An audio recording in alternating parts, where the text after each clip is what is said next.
Hi hello నమస్తే welcome back to our channel. ప్రస్తుతం స్టూడియోలో ఉన్నారు మొమెంటమ్ ఇన్వెస్టర్ వినోద్ కుమార్ గారు.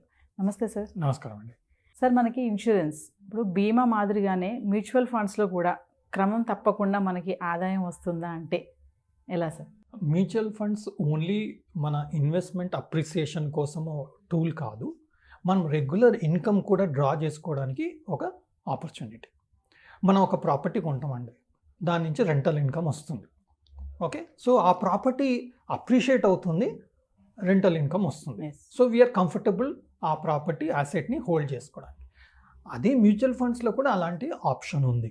ఎలా అంటే జనరల్గా మనం ఏమంటాం, మ్యూచువల్ ఫండ్స్ పెడితే ఇంట్రాడే ట్రేడింగ్ లెక్క మార్నింగ్ కొని ఈవినింగ్ అమ్మే పరిస్థితి లేదు. మ్యూచువల్ ఫండ్స్ అంటే మనం కొంటాం, వాటికి యూనిట్స్ మనకు అలాట్ అవుతాయి, కొంతకాలం హోల్డ్ చేసినాక అది అప్రిషియేట్ అయ్యాక అమ్మేస్తాం. బట్ అప్పటి వరకు మన ఇన్వెస్ట్మెంట్ అందులో బ్లాక్ అయింది, మనకి ఎప్పుడైనా అవసరం ఉన్నప్పుడు ఎలా అనేది అందరి doubts, especially business people or even others. ఎప్పుడైతే ఎమర్జెన్సీ వస్తుంది, వాళ్ళకి రిక్వైర్మెంట్ వస్తుంది, ఫండ్స్ రిక్వైర్మెంట్ వచ్చినప్పుడు ప్రాబ్లమ్ వస్తుంది. దీనికి రెండు ఆప్షన్స్ ఉన్నాయి. ఒకటి, మనం మ్యూచువల్ ఫండ్స్ నుంచి ఓవర్ డ్రాఫ్ట్ తీసుకోవడం.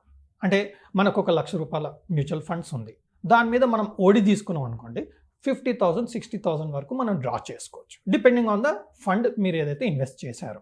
అది మీరు తగిన ఫండ్ మేనేజర్ ఫండ్ కంపెనీనన్నా మీరు మాట్లాడితే మీకు ఒక ఓడి అకౌంట్ ఓపెన్ అవుతుంది. మీ సేవింగ్స్ అకౌంట్ ఉంటుంది కదండి, మీ బ్యాంక్ వెళ్ళి నాకు మ్యూచువల్ ఫండ్స్ మీద ఒక ఓడి అకౌంట్ ఇవ్వండి అంటే ఇస్తారు. బట్ కొన్ని ప్లాట్ఫామ్స్లో ఏంటంటే మీరు డైరెక్ట్గా ఆ ప్లాట్ఫామ్ మీద ఎన్ని మ్యూచువల్ ఫండ్స్ ఉన్నా వాటన్నిటికీ ఓవర్ డ్రాఫ్ట్ మనం డ్రా చేసుకోవచ్చు. ఒక్కసారి వన్ టైం ప్రాసెస్ ఉంటుంది, ఆఫ్లైన్ ప్రాసెస్ ఉంటుంది. అది కంప్లీట్ చేస్తే మీ 1 lakh మీద 50,000 వరకు ఎమర్జెన్సీ ఉంటే డ్రా చేసుకోవచ్చు. ఇది one option to liquidate your requirement. Second option ఏంటంటే, మ్యూచువల్ ఫండ్స్ గ్రో అవుతున్నాయి, మనకు పేపర్ పైన కనపడుతుంది, ఏంటి నేను ₹1,00,000 పెట్టాను, అది 2 లక్షలు అయింది, బట్ నేను చూస్తున్నాను కానీ వాడుకోలేకపోతున్నాను, ఎలా, నాకు అవసరం ఉంది. అలాంటప్పుడు మనం చేయాల్సింది ఏంటి, డివిడెండ్ పే అవుట్ అని మనం పెట్టుకోవచ్చు. ఎప్పుడైతే మనం 1 lakh ఇన్వెస్ట్ చేస్తామో, ఫర్ ఎగ్జాంపుల్ 1 lakh మ్యూచువల్ ఫండ్లో అప్లై చేసినప్పుడు డివిడెండ్ పే అవుట్ ఆప్షన్ని మనం సెలెక్ట్ చేసుకోవాలి. చేసుకుంటే ఆ మ్యూచువల్ ఫండ్ కంపెనీ వాళ్ళు ఎప్పుడైతే ఒక ప్రాఫిట్ లెవెల్ వచ్చింది, ఒక సర్టన్ లెవెల్ వచ్చింది, వాళ్ళు డిసైడ్ చేశారనుకోండి, మీకు డివిడెండ్స్ పే చేయడం జరుగుతుంది. సో అది డైరెక్ట్గా మీ అకౌంట్కి క్రెడిట్ అయిపోతుంది. సో దానివల్ల ఏమవుతుందంటే మీకు ఇంటర్మిటెంట్గా కొంత దాని నుంచి మీకు మనీ రావడం స్టార్ట్ అవుతుంది. ఇదే మనకు సెకండ్ ఆప్షన్. సో ఈ 2 ఆప్షన్స్ ద్వారా మనం మ్యూచువల్ ఫండ్స్ నుంచి రెగ్యులర్ రిటర్న్ తీసుకోవచ్చు.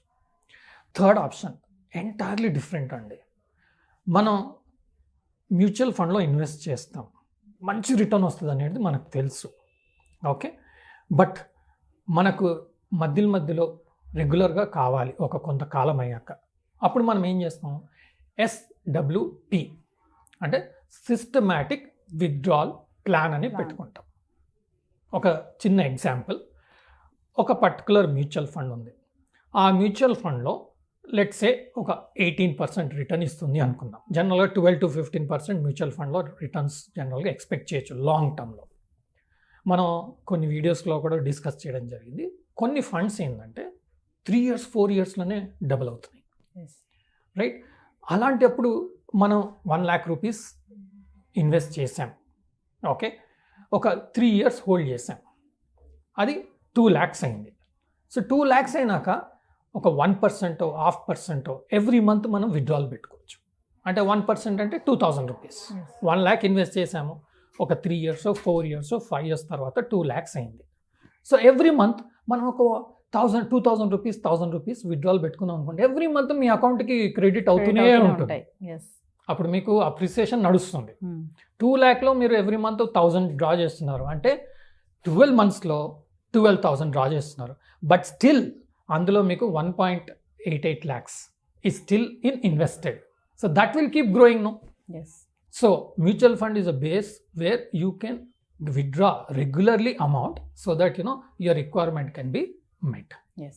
సో ఇప్పుడు ఏదైతే ఈ మ్యూచువల్ ఫండ్స్ ఉందో మనం ఇన్వెస్ట్మెంట్ పెడతామో అది మనకి డబుల్గా రావాలి ఇన్వెస్ట్మెంట్ అంటే దానికి పట్టే టైం ఎంత ఉంటుంది sir, period of time?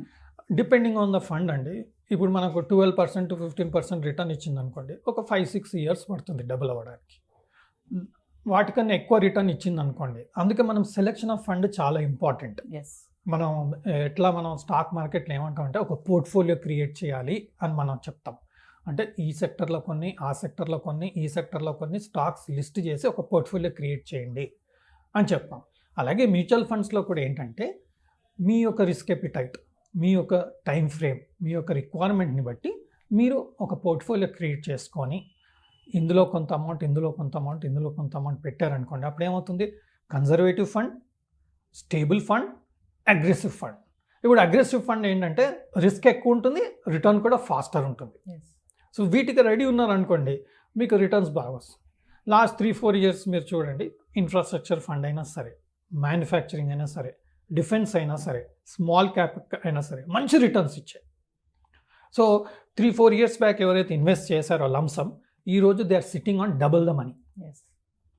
They can start SWP from now onwards, so that they are having regular income. సో ఇప్పుడు మ్యూచువల్ ఫండ్స్లో మేము మంచిగా ఎర్న్ చేయాలి అంటే కొన్ని ఎగ్జాంపుల్స్ ఏమైనా చెప్తారా? ఎర్న్ చేయాలంటే thematic funds, small cap funds, కొత్తగా ఇప్పుడు మైక్రో క్యాప్ ఫండ్స్ వచ్చాయి. ఈ ఫండ్స్ మీద మనం ఫోకస్ చేసామనుకోండి మంచి రిటర్న్స్ వచ్చే అవకాశం ఉంది. ఒకటి SIP ద్వారా చేసుకోవచ్చు మీకున్న కంఫర్టబుల్ అమౌంట్ బట్టి. బట్ SIP ద్వారా చేస్తే ఏంటంటే మనం ఎంత కంఫర్ట్ ఉందో అంతే ఇన్వెస్ట్ చేస్తాం. ఎవ్రీ మంత్ నాకు ఒక 10,000 రూపీస్ ఇబ్బంది లేదు అన్నప్పుడు 10,000 పడితే SIP చేస్తాం. బట్ మధ్యలో we get better income, bonus or any other income, or somebody is giving gift, you know అట్లా వచ్చేటప్పుడు అమౌంట్ మార్కెట్ కొలాప్స్ అయినప్పుడు మన బడ్జెట్ అప్పుడు ఫాల్ అయింది, ఆ టైంలో లంసమ్ ఇన్వెస్ట్మెంట్ చేసాం, బెటర్ ప్రైస్లో మీకు ఇన్వెస్టెడ్ అయింది. సో అప్పుడు మీకు రిటర్న్స్ బెటర్గా వస్తుంది. So small cap, micro cap, thematic funds, ఇప్పుడు లార్జ్ క్యాప్ ఫండ్స్ కూడా ఫోకస్లోకి వచ్చాయి. ఎందుకంటే మార్కెట్ ఏమైందంటే small cap, mid cap over react అయిపోయింది కదా, వాల్యుయేషన్స్ మిడ్ క్యాప్లో స్ట్రాంగ్ అయింది, స్మాల్ క్యాప్లో పికప్ అవుతుంది, ఇంకా లార్జ్ క్యాప్ కూడా పికప్ అవుతుంది. సో ఈ ఫండ్స్లో మనం ఇన్వెస్ట్ చేసుకుంటే మనకు మంచి రిటర్న్స్ వచ్చే అవకాశం మ్యూచువల్ ఫండ్స్లో కనపడుతుంది. మనం అగ్రెసివ్ ఫండ్స్ సెలెక్ట్ చేసామనుకోండి, అగ్రెసివ్ ఫండ్స్ సెలెక్ట్ చేసినప్పుడు రిస్క్ ఎక్కువ ఉంటుంది, బట్ మనం డే 1 నుంచి కూడా SWP ప్లాన్ మనం సెలెక్ట్ చేసుకోవచ్చు. ఒక చిన్న క్యాల్కులేషన్, 94 lakh రూపీస్ ఓకే మనం ఒక ఫండ్లో ఇన్వెస్ట్ చేసాం. Okay, this might not be for small investors, but small investors instead of 94 lakhs they can go for 1 lakh, 2 lakh, 5 lakh కూడా డైరెక్ట్గా లంసమ్ ఇన్వెస్ట్ చేయొచ్చు. సో నేను ఒక చిన్న ఎగ్జాంపుల్ 94 lakh ఇన్వెస్ట్మెంట్కి తీసుకున్నాను. నేను ఒక అగ్రెసివ్ ఫండ్ సెలెక్ట్ చేశాను, 94 lakhs ఈరోజు ఇన్వెస్ట్ చేశాను. సో నేను ఎవ్రీ మంత్ 2 lakh విత్డ్రాల్ చేసుకోవచ్చు ఫ్రమ్ డే 1. ఫ్రమ్ డే 1 నుంచి. Okay, this if I do for 5 years and నేను అగ్రెసివ్ ఫండ్లో ఇన్వెస్ట్ చేస్తున్నాను కాబట్టి మనకు ఛాన్సెస్ ఏంటి అంటే 18% వరకు రిటర్న్ వచ్చే అవకాశం ఉంది. జనరల్గా 12 to 15, 18 is risk. So risk ఉన్న వాళ్ళు మాత్రం ఇలా ఆలోచన చేసుకుంటే మీరు తగిన సలహాలు తీసుకొని చేయండి. నేను సెబీ అనలిస్ట్ని కాదు, లాస్ట్ హిస్టారికల్ పర్ఫార్మెన్స్ బేస్ మీద కొంత రీసెర్చ్లో ఐడెంటిఫై చేసిన ఆపర్చునిటీస్ ఏంటో నేను ఇక్కడ షేర్ చేయడం జరుగుతుంది. సో 94 lakh రూపీస్ మనం లంసమ్ ఇన్వెస్ట్ చేసాము, ఎవ్రీ మంత్ 2 lakh డ్రా చేస్తున్నాను for next 5 years and the fund హిస్టారికల్గా 18% రిటర్న్ ఇచ్చింది. సో నెక్స్ట్ 5 years కూడా 18% ఇస్తుందన్న ఒక ఎస్టిమేట్తో నేను చెప్పడం జరుగుతుంది, ఎందుకంటే అర్లియర్ చేసిన వారికి ఈ బెనిఫిట్ వచ్చింది. సో ఇలా మనం 2 lakh రూపీస్ 5 years డ్రా చేస్తే దాదాపు 1.2 crores మనం డ్రా చేసినట్టుగా ఉంటుంది. But still after 5 years you will be left out with 29,60,000 rupees in the fund. After 5 years. After 5 years. This is the advantage of putting in a aggressive fund. Where returns are good. From day 1 you can start doing SWP. ఎందుకంటే 94 lakh మీరు invest చేస్తారు, 2 lakh draw చేస్తున్నారు అంటే 92 lakhs still invested కదండి. ఆ 92 lakhs will start giving returns. ఇది ఒక సంవత్సరంలో మార్కెట్ బాగా కొలాప్స్ అయింది అనుకోండి, ఒకటి ఫండ్ అగ్రెసివ్, రెండోది ఏంటి మార్కెట్ కొలాప్స్ అయింది, మంచి ప్రైస్లో వస్తుంది. మనకి ఎవ్రీ 2-3 monthsకి ఒక ఆపర్చునిటీ వస్తూనే ఉంది. June 4th ఎలక్షన్స్, మొన్న budget. Okay, next season start అవుతుంది, అర్నింగ్స్ సీజన్ ఆల్రెడీ స్టార్ట్ అయింది, ఏదో ఒక ప్రాబ్లం వస్తుంది, లేదంటే ఇంటర్నేషనల్ US ఎలక్షన్స్ ఉంది, ఎక్కడో ఒక దగ్గర ఎవ్రీ 2-3 monthsకి కరెక్షన్ వస్తూనే ఉంది, ఆపర్చునిటీ వస్తుంది. అలాంటి టైంలో మనం ఇన్వెస్ట్ చేసుకున్నాం అనుకోండి, ఫండ్ అగ్రెసివ్ మంచి రిటర్న్స్ ఇచ్చే అవకాశం ఉంది. రెండోది మీరు బెటర్ ప్రైస్లో తీసుకుంటున్నారు. For example gold. ఇప్పుడు gold fund will be at a better price because gold prices have come down. So that will give better returns in the long term. So that's how మన SWP plan చేసుకుంటే మంచి returns వచ్చే అవకాశం ఉంది. నేను SEBI అనలిస్ట్ని కాదు, తగిన సలహాలు తీసుకొని మీరు రీసెర్చ్ చేసి ఇన్వెస్ట్ చేయగలరు. Thank you sir.